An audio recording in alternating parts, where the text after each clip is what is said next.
So my name's Austin Hayes. I'm a plastic surgeon in Portland, Oregon. This is a classic person who comes in who is looking for a reduction or a lift, I should say.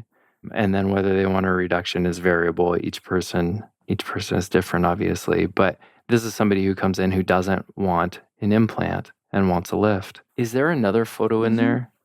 What makes somebody, are there different Yeah, reasons there people we are. don't want implants? Is it, So I think many people assume that an implant automatically looks unnatural. And so if they've had the experience of seeing breast implants that they felt were obviously fake, and I'm not saying that's a bad look, it's just not the look that this person wants.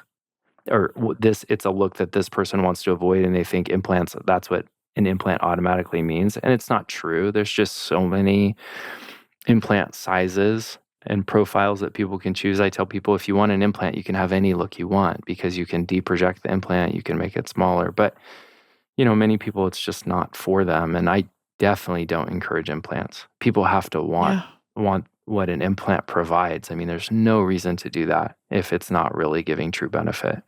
But yeah, you can see in this photo, this front-on photo, that, her breast comes down and totally ends with no hangover.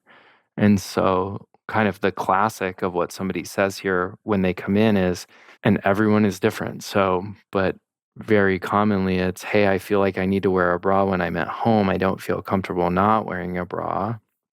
Bathing suit options are limited because my impression is that the tightness required to support their breasts is just more than many bathing suits offer. So their options are limited.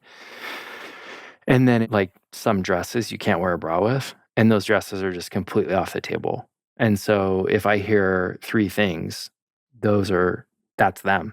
That's every single patient basically says those three things. And so, when that's somebody's, complaint, breast lift is the solution for that. And so, I feel really confident recommending a breast lift for them because it solves all of the things they're talking about. Now, when they say, hey, in a bra, I'm not big enough, or I've seen your breast lift photos, they're too natural for me. That slope at the top, I just want even more fullness. Well, we know they're probably going to go on and get an implant. But yeah, this result's really, really proud of that. One thing that strikes me is that incisions don't look fresh, even though she's only been 4 weeks. They look like you can barely see them.